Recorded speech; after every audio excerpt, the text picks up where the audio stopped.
back and forth. Yeah, just, so the question. just You can just look at me. They'll we'll be all good. Ask you a question. All right. Okay. So Commander Green, one of the main questions I had was why there was so much of an LAPD presence as opposed to a DPS presence. Ultimately, when the radio call goes into our communications from that neighborhood, it initiates an LAPD response. Now, in a perfect world, it would have been nice to get DPS there and handle it, but that's not the way it happened. Traditionally throughout South LA, we'll send one car, when they get dispatched to handle a radio call like that. And normally, 95% of the time, cops will go and ask everybody to turn the music down, tell them there's complaints, and the party's over. When you have stuff that doesn't happen smoothly like that, they request additional units because just like anything else, they're for their safety. And based on the fact that this kind of escalated, the officer needs help call came out, which everybody that hears that call is coming. That's based on the perception of the officers that they're seeing. Now, my expectation is the supervisors that respond to that incident now take control. In this instance, both of the first responder and supervisors from Southwest Afro-American sergeants, they made the initial deployment decisions, but it's really hard to get that energy back.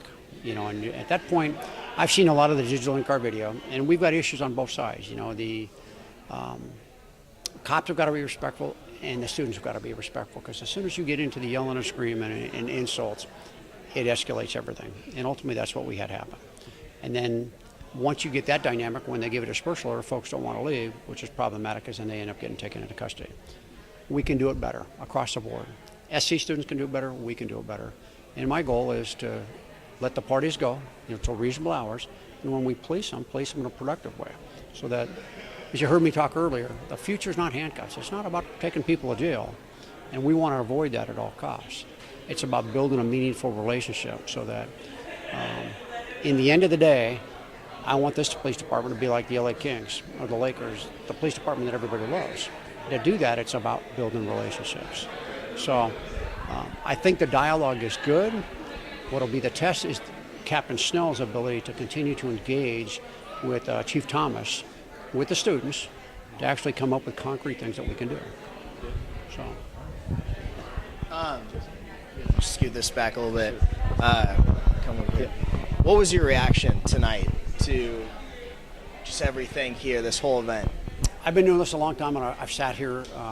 In an environment like this, you're going to be criticized. I'm okay with that, because change comes with criticism. It's important for me as an executive to be able to put myself in the shoes of the folks that are making those comments. And the meaningful dialogue is from the folks that come and they're articulate, and they can articulate their reasons and describe what they went through for me. The insults and stuff like that, it's not productive.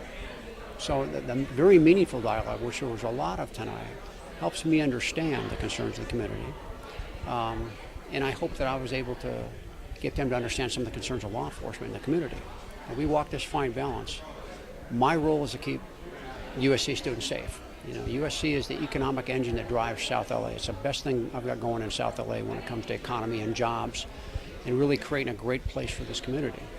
So one of my many responsibilities is the school, this campus, and the area around the campus to make sure that it's safe for USC students, because if it's not safe, nobody's coming. And nobody comes, tuition numbers fall, the economic engine stops. That's the reality of it. And so ultimately, I want kids to come here and have a great college experience, but the difficulty is making sure that's done in a safe environment across the board, so they're not victimized, they don't lose their property, and they're not victimized by violent crime. We were just talking to Chief Thomas, and he was out of town over the weekend when this incident occurred, and what it sounded is there was kind of a disconnect, I guess, between DPS and LAPD, or I guess maybe when DPS showed up, they kind of took a back seat to the, as you articulated earlier. What kind of efforts can you make along with the chief and the university as a whole to kind of get that relationship more in sync, I guess? I think one of the things that I'd like to do is identify all the SC frat houses and houses, and we can put them into our computer database. So when a unit responds to a radio call like that, right away they know it's a college frat house. And then get DPS here to help us manage that incident. I'd love for my cops to back out of this and let DPS to handle it. but ultimately somebody's got to respond to that citizen complaint. You know, when somebody picks the phone up and calls 911, there's got to be a response. And so, Do you know if Officer Garner was at the scene? don't know. She- I've got 1,700. Oh, I understand. The senior lady from Southwest, I don't know if she was there or not. Yeah, because I know she's kind of like the liaison for USC, and she has a pretty good relationship with the Greek community. So I didn't know if, you know, what. Most likely she was not, because it was early morning hours, and most of the stuff that she does is during the day and night watch hours. But anybody, my expectation is anybody that responds establishes that relationship, and we handle it at the lowest level we can. It's about collaboration, you know, about affecting meaningful dialogue to get things done. You know, and one of the issues we run into with college parties is alcohol involved. And you could have, 300 people there, and if only 20 of them are drunk, which isn't likely at a college party, those 20 people may not do things that are rational. And so that's where you get folks that are amped up, and the cops start getting scared, and they start requesting additional units. So it's the human dynamic. And I know recently a lot of USC students, their main interaction with LAPD has been with bicycles, and getting bike tickets, and the signs saying walk your bike and stuff. What do you think can be done to get a better relationship with USC students? You know, not just the administration, but USC students. I've had a lot of conversation with Captain Snell about this, because it is about making a meaningful college experience. You know, so guys really come to SC and have fun. On the flip side, Paul is responsible for public safety here. If you remember, about 3 years ago, we had a couple SC students killed jaywalking here. And so it's the education piece. We'd much rather get compliance with education. Got to do it. We push that out. Not only John Thomas and DPS does it all the time, but with officers like Senior Lead Officer Garner, they constantly try and do it.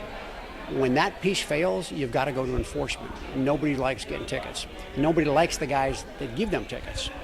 But it's trying to find that balance. And ultimately, at the end of the day, if we can all get everything done through voluntary compliance, we both win. You think there's going to be some change after tonight? Oh, you bet. I do. You know, this is one of the great things about the LAPD today. We're looking to change and get better and better and better. So at the end of the day, when something like this happens, everybody loses. You know, SC students lose, we lose. The ability to, just the time since Saturday night to deal with the ramifications of this and try and start improving the relationship. We've all got important stuff we could be doing. This is important now because it happened, but it would have been nice if we could have avoided this from the beginning. Anything else you'd like to add? No, the one thing I would like to add is thanks to everybody who was involved in putting the forum together and the collaboration. And I look forward to a meaningful relationship. All right, good. Thank you very much. Yeah, thank you for your time. Really appreciate it. What do you want to do?